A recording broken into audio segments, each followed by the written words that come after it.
Welcome to the Montel Weekly Podcast, where we bring you the latest news, issues, and changes happening in the energy sector. This week, we're recording our episode from the GEO conference in Reykjavík, the first large-scale GEO conference that's ever been hosted here by Iceland's national power company, Landsvirkjun, and REX, the Energy Certificate Association. And it's quite fitting that we're discussing GEOs here, given recent issues relating to Iceland's use of GEOs and events in Norway. Whilst we've been here, we've heard from several companies about the market, price outlook, and regulatory changes which could bring more firms in and drive demand up. How can the GEO market be a driver for continued investment in renewable energy production in Iceland, Norway, and in Europe more generally? How can companies such as energy-intensive firms be brought into the market? Before we launch into the pod, I'm here with Enza Tedesco, one of our editors at Montel, and we're stood outside one of Iceland's oldest power plants. You may be able to hear the water running in the background. We're stood outside the turbine hall of this magnificent building that was built in the 1930s. So, Enza, what are your impressions?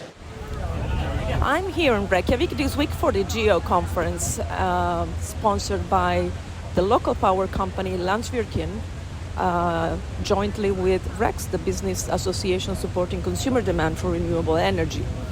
And we heard from GEO buyers and traders and obviously the local power company.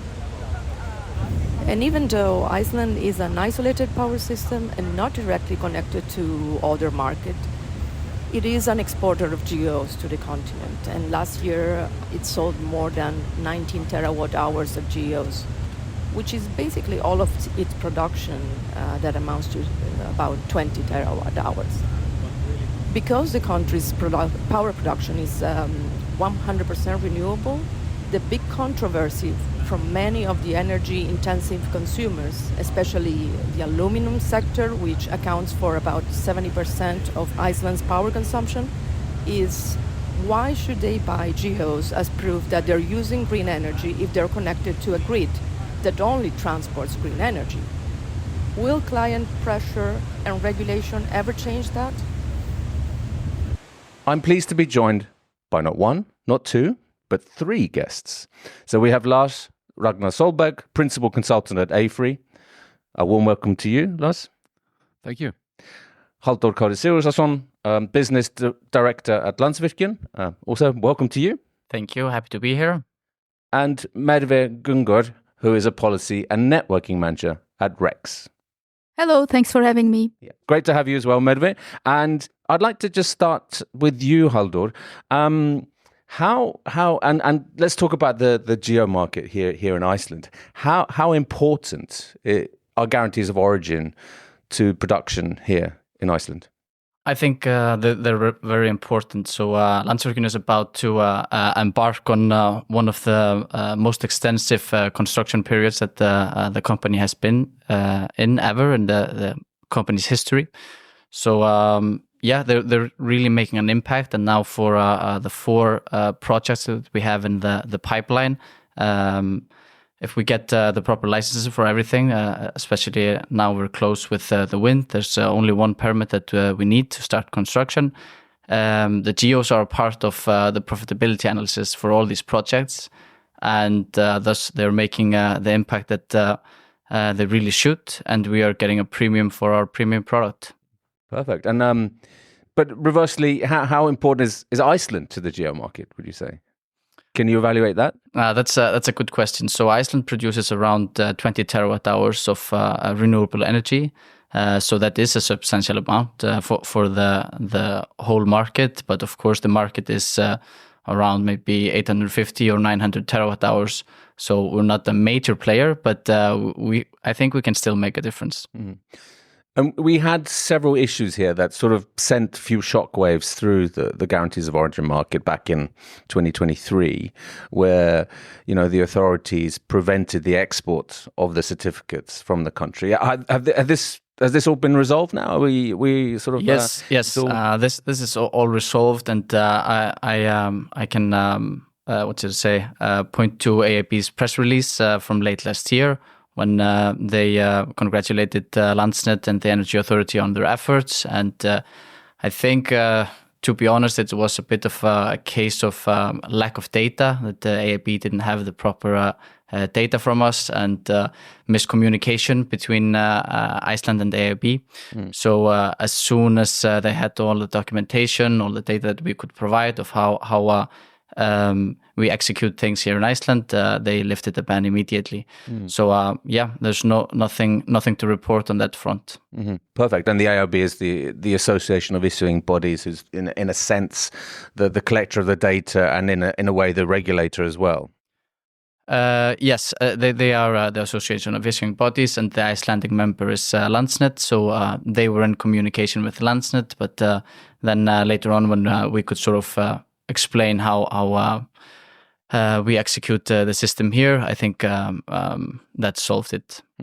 Excellent, Halldór. And Lars, did it send sort of shockwaves in the geo markets? What the decision by the AIB here? No, I don't think so, because in the end it came out that Landsnet and Iceland are doing things properly.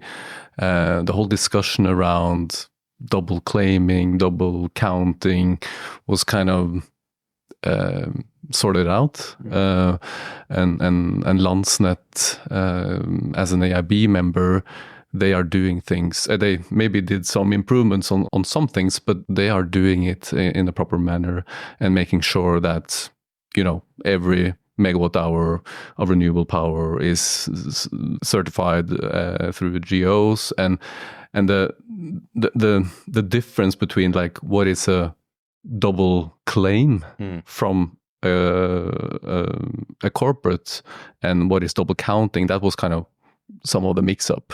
Yeah, I think that's a really important point. So that was the main mix-up, was the difference between double claiming and double counting.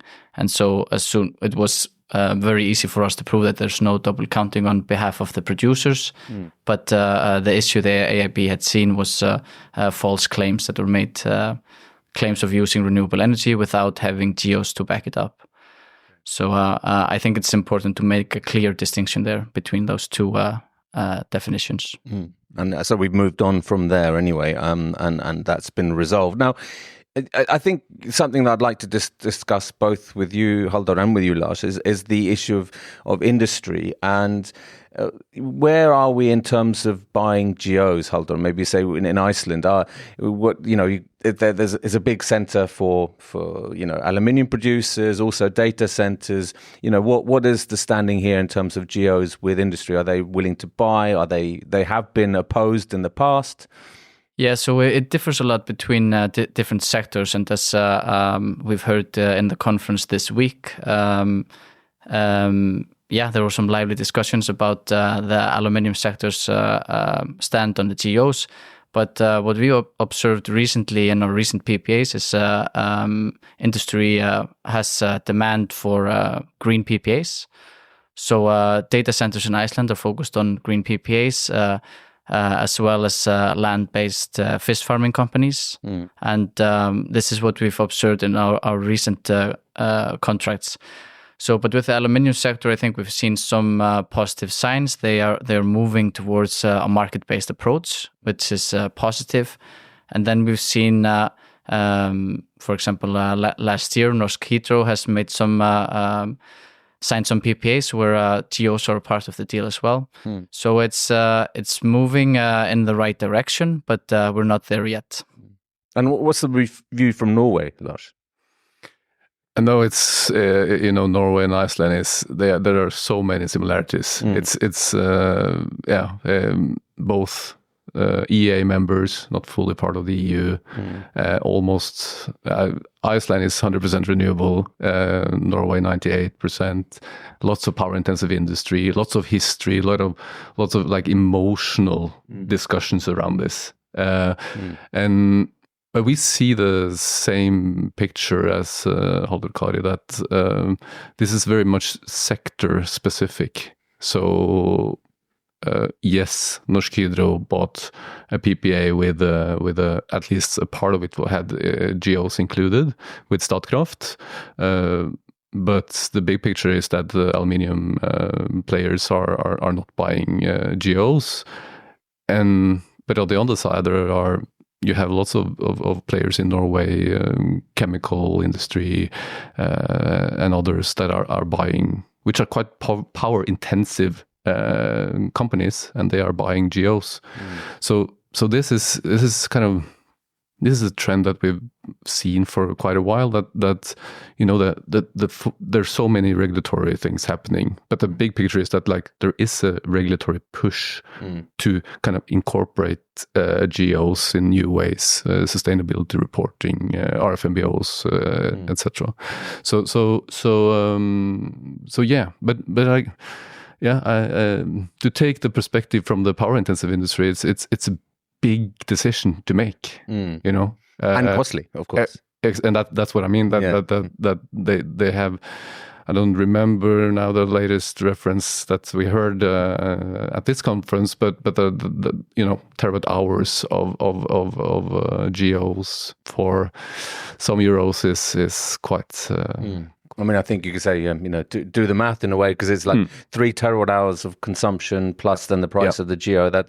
We're talking substantial amounts of money. And they have to be sure that decision kind of makes sense towards their end consumers and towards. And in a sense, Medve, I think maybe something that it's important for the geo market to get more companies in, to build out the demand and to ensure that the companies see the importance of it and the significance of it. But if big industry, energy intensive industry is saying, well, we're getting no push from our clients, it's going to add to cost, why should we? So at the EU level, obviously the CSRD, the Corporate Sustainability Reporting Directive, is coming up, and unless you're a micro enterprise, it is going to impact you.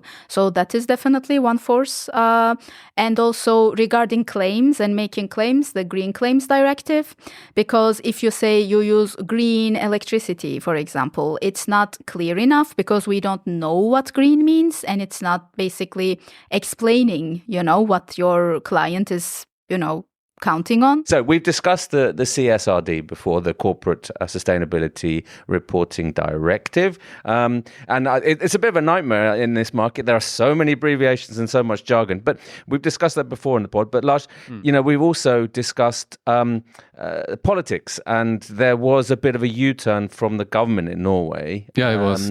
Can you explain what happened here and what maybe the thinking behind that change of thought was? Yeah, so basically the whole GO system has been debated in Norway for a very long time. And in 2021, when we had a new government, Labour Party and the Centre Party, they put in their political platform that they wanted to leave the system.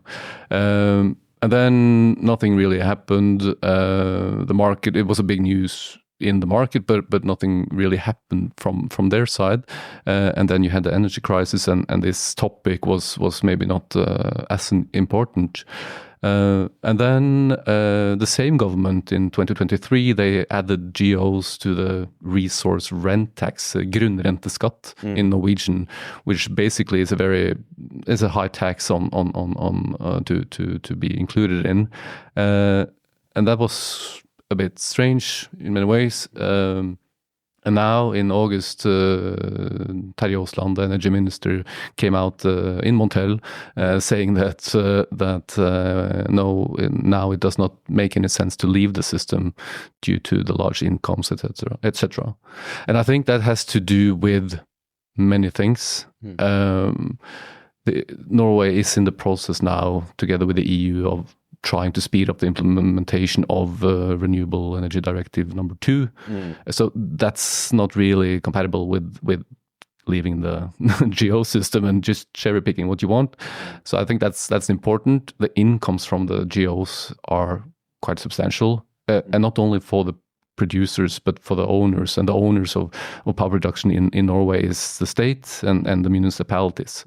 So that adds up to like billions on Norwegian kroners. And these are kind of the revenues that pay for, services such as swimming pools and sports facilities and everything. Exactly. So if you draw that kind of revenue stream, then you're causing problems. And I would also say that the really kind of the key discussion in Norway now is how to get more power, new power into the system.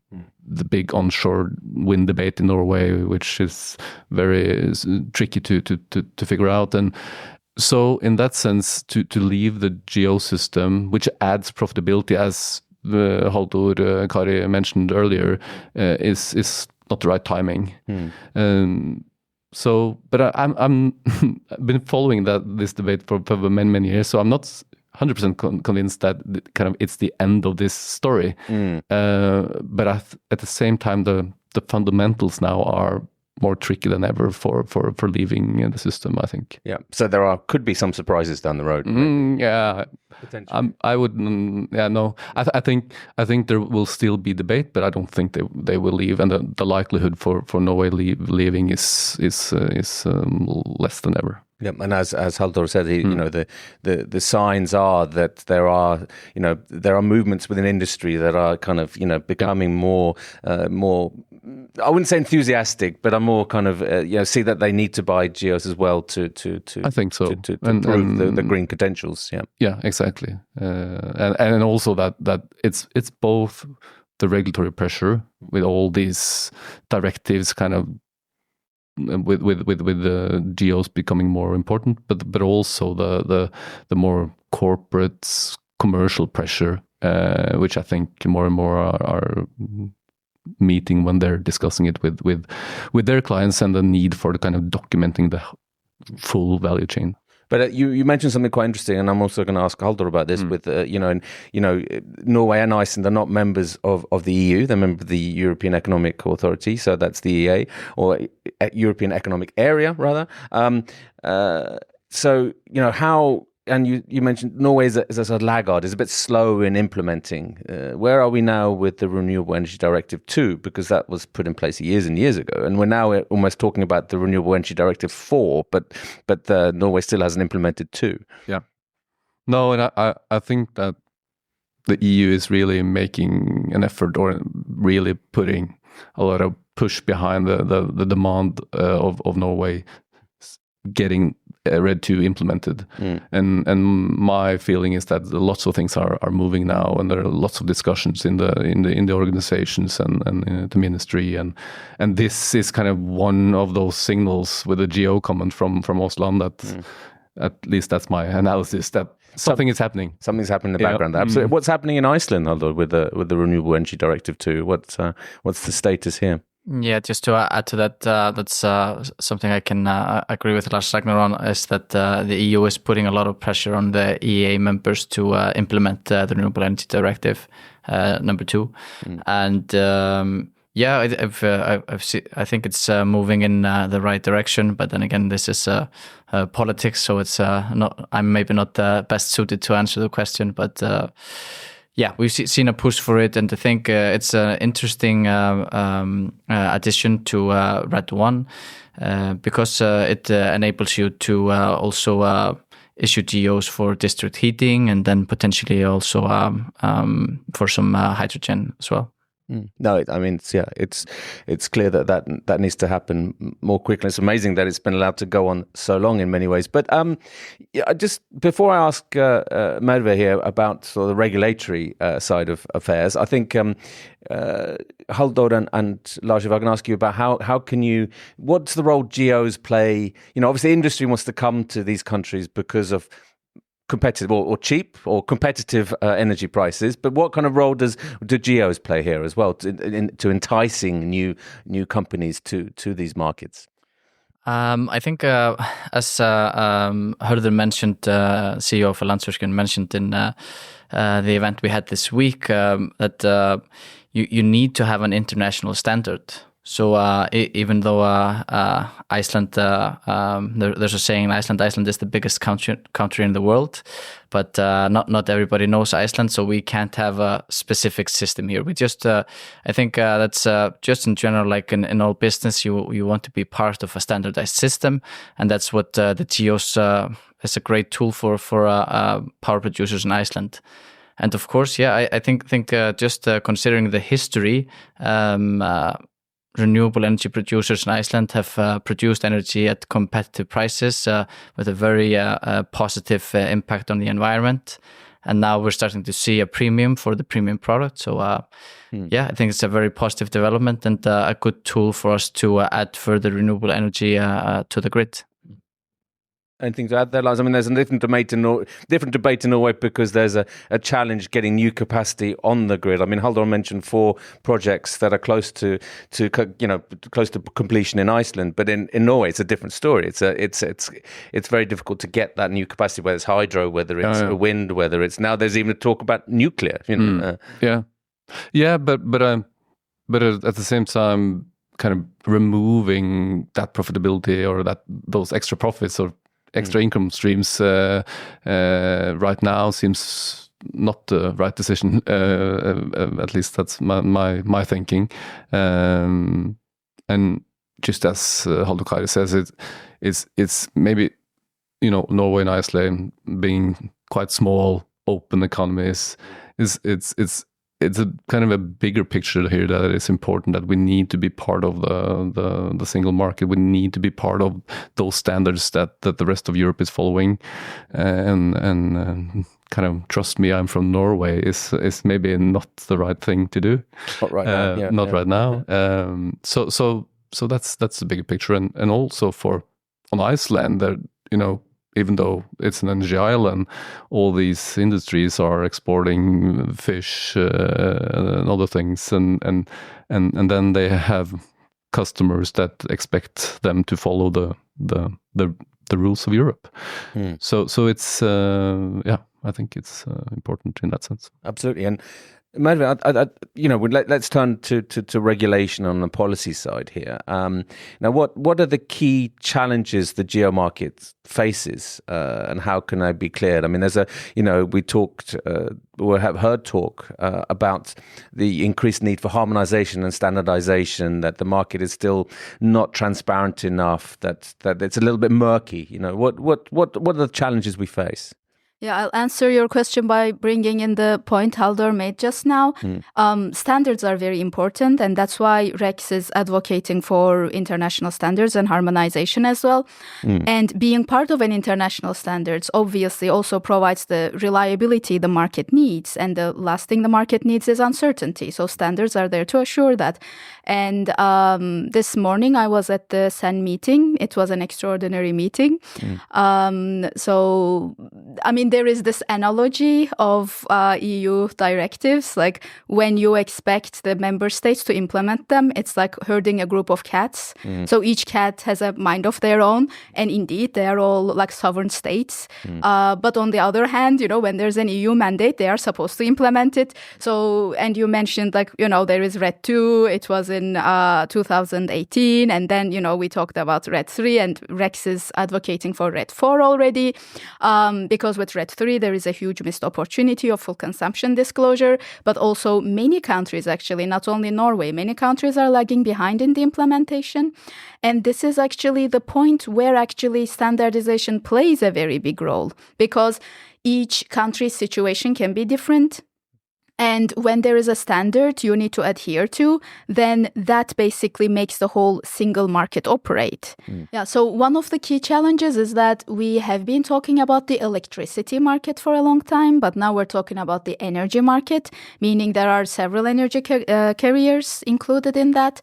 So green hydrogen is definitely a hot topic at the moment, and we're talking about biomethane as well. So electricity market has matured to a certain point in Europe, but now the SAN standard refers to energy. And the discussions happening right now are referring to the regulation of gas. So because still geos being the tool for disclosure, they apply also for gas. So Merve, are you and Rex in general, are you advocating full disclosure in terms of sort of sustainability reporting for companies? Yes, we definitely think it will help a great deal, because one thing is that when there is full consumption disclosure, it means there are geos for every type of renewable, every type of energy, not only for renewables. So this works, okay, first of all, it makes the marketplace more fair, because at the moment, the way it is right now, it's like as if there is an extra premium for those who take action, who buy renewables, because they are the ones who pay the market costs. And the ones who don't do anything are the ones who no one is pointing a finger at. While, there are conversations about greenwashing whenever you talk about sustainability. And there is also green hushing. It's a rather new term where you are actually taking action in terms of sustainability, but you are afraid of communicating about that because you're afraid that you will be severely criticized. And when we talk about the geo market, this is quite an abstract market, and not many people know about it on the street, if you ask. So this can be particularly challenging for corporates to communicate about. So this is actually where geos should play a role, because geo is a tool for information. I call it, it's like your ID card or your passport. It gives you the basic information, to identify the energy. And obviously, when you are reporting your sustainability measures, if you include anything about energy, so this is your Scope 2. Scope 2 is a term in greenhouse gas protocol. So Scope 2 means the emissions you cause because of your purchased electricity. And Scope 3 refers to your indirect emissions. They are usually related to your strategy or your value chain, but your value chain also has electricity consumption. So actually, the next step, which is already happening right now, is that now companies are, they want to take action. They cannot force their value chain, but now corporates are talking about how to reduce their Scope 3 emissions. And one way to do this is basically to buy geos on their supply chain's behalf. And if, their supply chain is several smaller producers, smaller companies, then they can aggregate the demand, and it would basically make it easier for them to include this in their reporting. Just finally, we need to talk a little bit about prices here, Halldór and Lars. What do you expect to be, the key price drivers in the months and years to come, Halldór? If I can start with you. Yeah, I think it's going to be the regulations. So we've seen a bit of oversupply in the market recently, and prices dropping. But in the long term, I think market prices will be supported by CSRD and RFNBO, etc. So what's that last abbreviation? I'm going to catch that. Basically, the need for hydrogen producers to have GOs to be able to label it as green hydrogen. So renewable fuel from non-biological origin, isn't it? That's the abbreviation there. It's this market is full of these abbreviations. So these are going to be the key drivers. Green hydrogen, certainly. Potentially that's going to add extra demand to the market on that side. But on the supply side? On the supply side, of course, hopefully we'll see more and more renewable production come online, so that obviously puts downward pressures on prices. But I think at the same time, demand is picking up. As I discussed before, we see from power-intensive users here in Iceland, at least, that they are more interested in the green PPAs now. And it's a part of a brand, a part of a story that you have renewable energy. And it's very important, as we also mentioned, for standardization, that you have the proper documents to back it up. And that's the trend that we're observing at the moment. Yeah.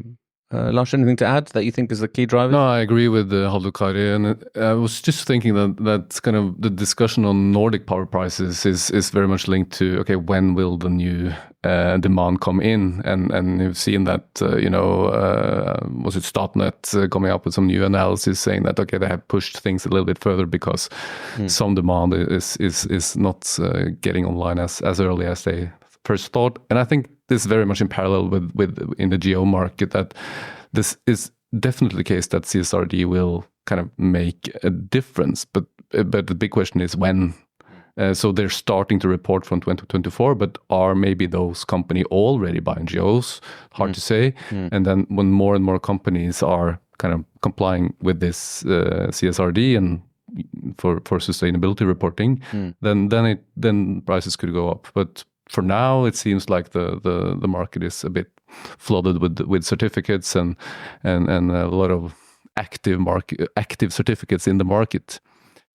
I'd just like to close on one question there, the $1 million question. Will we see 10 euros again per megawatt hour? That's a good question.